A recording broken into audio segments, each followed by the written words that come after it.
નમસ્કાર, સ્વાગત છે આપનું. હું છું સમીર. બુલેટિનમાં સૌથી પહેલા વાત કરીશું ધૂમ ધખતા તાપની. સૂર્ય દેવતાએ પરચો આપી દીધો કે માર્ચ મહિનાની શરૂઆતમાં જ આટલી ગરમી પડી રહી છે તો આવનારા દિવસો કેટલા કાળઝાળ હશે. આગામી 5 દિવસ રાજ્યના લોકો માટે આકરા રહેશે અને આંકડા પર નજર કરીએ તો રાજ્યમાં આજે 7 શહેરોમાં ગરમીનો પારો 40 ડિગ્રી સેલ્સિયસ પાર પહોંચી ગયો. ભુજમાં સૌથી વધુ 41 ડિગ્રી તાપમાન, 40.8 ડિગ્રી તાપમાન સાથે સુરેન્દ્રનગર બીજું ગરમ શહેર અને અમરેલીમાં 40.5 ડિગ્રી સેલ્સિયસ તાપમાન નોંધાયું. અમદાવાદમાં 40.2 ડિગ્રી તો ડીસામાં 40.2 ડિગ્રી તાપમાન નોંધાયું.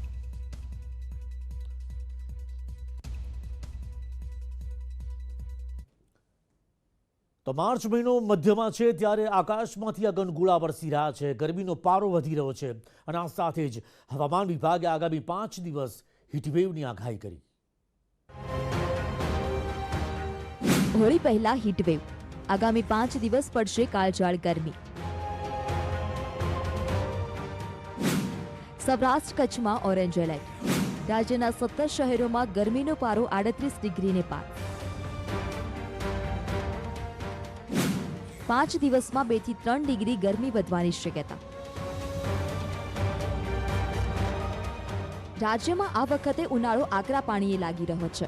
સૂરજદાદાના કિરણોના પ્રકોપ અને હોળી પહેલા ફૂંકાતા ગરમ પવન લોકોને અકળાવી રહ્યા છે. આ સ્થિતિમાં હવામાન વિભાગ દ્વારા 5 દિવસ સુધી અમદાવાદ, સુરત, ડીસા અને સૌરાષ્ટ્રમાં કચ્છ, ભુજમાં હીટવેવની આગાહી કરવામાં આવી છે. આગામી 17 માર્ચ સુધી ગુજરાતના મોટા ભાગના શહેરોમાં हीट नो अनुभव થશે. हीट वेव होने का संभावना है. अभी पूरे सौराष्ट्र कच्छ में हीट वेव तो सीवियर हीट वेव चल रहा है. लाइक कच्छ डिस्ट्रिक्ट में सीवियर हीट वेव चल रहा है अगले 2-3 दिन से. રાજ્યના 17 શહેરોનું તાપમાન 38 ડિગ્રીને પાર થઈ ચૂક્યું છે અને લોકો કાળઝાળ ગરમીનો અનુભવ કરી રહ્યા છે. સમગ્ર રાજ્યમાં 40.2 ડિગ્રી સાથે ભુજ રાજ્યનું સૌથી ગરમ શહેર બન્યું છે. આગામી દિવસોમાં ગરમીનો પારો વધવાની શક્યતા છે. ખાસ કરીને 14 થી 17 માર્ચ દરમિયાન રાજ્યના કેટલાક શહેરોમાં ગરમીનો ભારે અનુભવ થશે. नॉर्दर्न पार्ट ऑफ गुजरात जैसे बनासकांठा, साबरकांठा, पाटन, इवन कल परसों अहमदाबाद में भी हीट वेव होने का संभावना है और अहमदाबाद में भी टेम्परेचर 40-41 डिग्री सेल्सियस तक जाने का संभावना. રાજ્યમાં સૌથી વધુ ગરમી હાલ કચ્છ જિલ્લામાં પડી રહી છે. ઉનાળાના આરંભે જ ગરમીનો પારો 40 ડિગ્રીએ પહોંચી જતા લોકો ત્રાહિમામ પોકારી ઉઠ્યા છે. ફાગણ મહિનામાં સૂર્યનારાયણના આકરા તેવર વચ્ચે હજી પણ તાપમાન વધી શકે છે. आजकल में हीट वेव्स रहने की संभावना है और अगले 15 दिन में कुछ हिस्सों में थोड़ी बहुत हल्की कम तापमान की हीट वेव्स रहने की संभावना हो सकती है.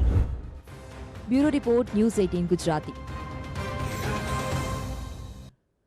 વાત હવે કરીશું શિક્ષણ જગતની. સરકારનું સૂત્ર છે સૌ ભણે સૌ આગળ વધે, પણ કેટલાક વિદ્યાર્થીઓ સવાલ કરી રહ્યા છે કે સરકાર આગળ તો વધવું છે પણ ભણવા માટે સ્કૂલ તો જોઈએ ને, અને સ્કૂલ હોય તો ભણવા માટે કોઈક તો હોવું જોઈએ ને. સરકારે વિધાનસભામાં આંકડો રજૂ કર્યો કે રાજ્યમાં 700 પ્રાથમિક સ્કૂલો એવી છે કે જે માત્ર એક જ શિક્ષકથી ચાલે છે. પ્રવાસી શિક્ષણ બંધ કરો.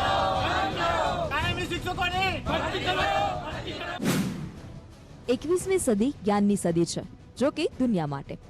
કારણ કે ગુજરાતમાં જ્ઞાનની સદીમાં જ 700 જ્ઞાન મંદિર ભગવાન ભરોસે છે. બીજી તરફ રાજ્યમાં લાખોની સંખ્યામાં ટેટ પાસ ઉમેદવારો ધરણા કરી રહ્યા છે. પ્રવાસી શિક્ષણ બંધ કરો. બેરોજગારીને થતો અન્યાય બંધ કરો.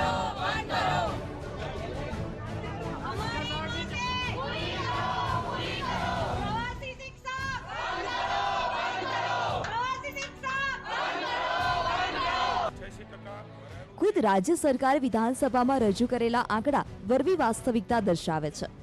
હાલ રાજ્યની 700 પ્રાથમિક શાળાઓ એવી છે કે જ્યાં એક શિક્ષક જ છે, એટલે કે ધોરણ 1 થી 8ના તમામ બાળકોને એક જ શિક્ષક ભણાવે છે. કેવી રીતે ભણાવતા હશે તેની કલ્પના તમે જાતે જ કરી લો. છેલ્લા 2 વર્ષમાં 86 પ્રાથમિક શાળાઓ બંધ કરવી પડી, જ્યારે 491 શાળાઓને મર્જ કરી દેવાઈ.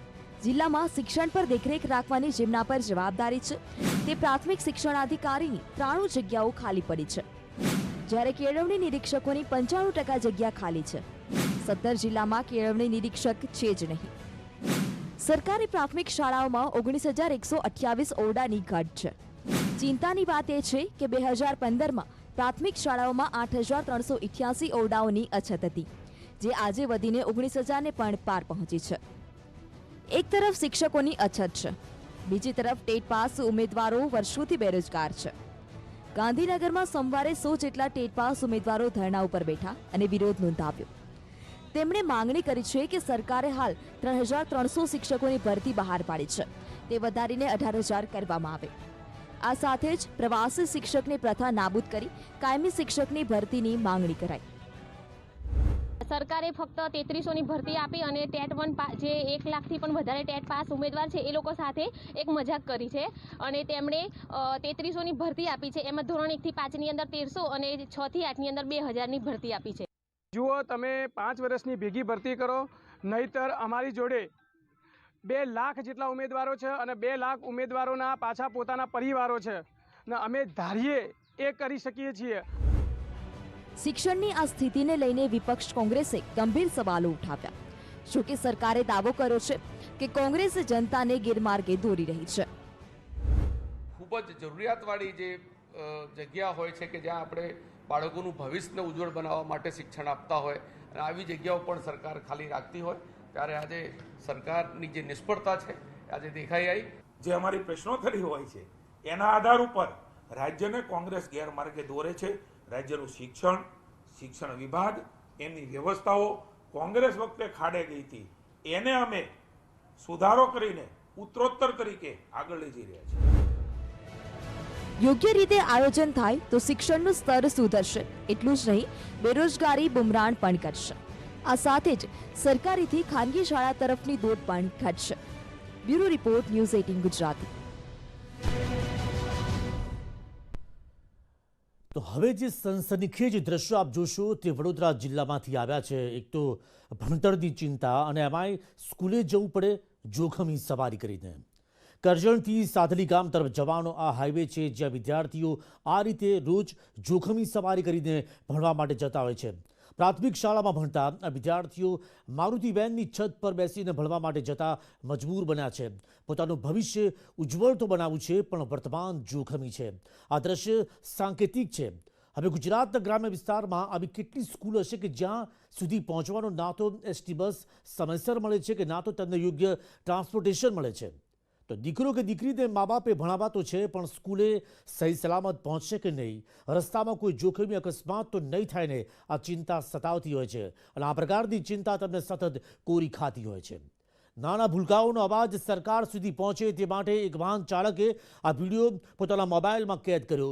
નાના બાળકોનું ભવિષ્ય ક્યાંક રૂંધાઈ ન જાય, જોખમી સવારી કરીને સ્કૂલે ના જવું પડે તે માટે આ સ્કૂલના બાળકો સરકારને કહી રહ્યા છે કે માય બાપ, અમારા ગામથી સ્કૂલ દૂર છે, જો બની શકે તો સ્કૂલે સુરક્ષિત આવી શકાય તેવી વ્યવસ્થા થાય તો સારું. કારણ કે ઘરથી સ્કૂલે જતી વખતે ઘરના કે દરેક સભ્યોનો જીવ તાળવે ચોંટેલો હોય છે કે સ્કૂલે ભણીને સહી સલામત ઘરે પાછા તો આવી શકાશે કે નહીં.